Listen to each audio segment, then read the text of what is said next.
امام زین العابدین فرماتے ہیں، جب نوح علیہ السلام کشتی بنا رہے تھے تو ایک مومنہ بوڑھی عورت روز اللہ کے نبی کے پاس اپنی گٹھلی لے کر آتی اور کہتی، اے اللہ کے نبی، کب کشتی روانہ ہوگی؟ نوح علیہ السلام فرماتے، ابھی دیر ہے۔ وہ عورت شام تک بیٹھی رہتی اور پھر اٹھ کر چلی جاتی۔ ایک دن نوح علیہ السلام نے فرمایا کہ اے عورت، جب جانا ہوا تو تمہیں بتا دیا جائے گا۔ یہ عورت واپس چلی گئی اور انتظار کرنے لگی کہ کب نوح بلائیں گے۔ اس دوران عذاب آ گیا اور کشتی روانہ ہو گئی، لیکن نوح علیہ السلام نے اس عورت کو نہ بلایا۔ ظاہری طور پر نوح علیہ السلام کو اس کو بلانا بھلا دیا گیا۔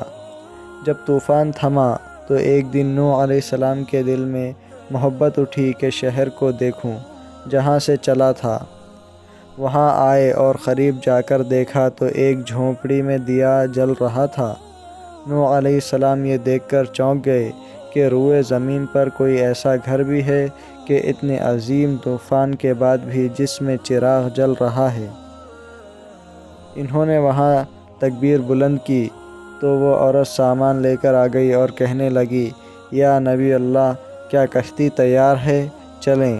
نوح علیہ السلام نے حیرت سے اس کو دیکھا اور کہا، رکو بڑھیا، کیا تمہیں کچھ بھی پتہ نہیں چلا؟ وہ کہنے لگی، یا نبی اللہ، کیا نہیں پتہ چلا؟ کہا، اتنا بڑا سیلاب آیا، بارش آئی، تمہیں کچھ بھی پتہ نہیں چلا؟ بڑھیا کہنے لگی، یا نبی، بس ایک دن بادل گرجے تھے اور کچھ ہلکی سی پھوہار پڑی تھی۔ نوح علیہ السلام حیران ہو کر آسمان کی طرف دیکھنے لگے اور کہا، میرے اللہ، یہ کیا ماجرا ہے؟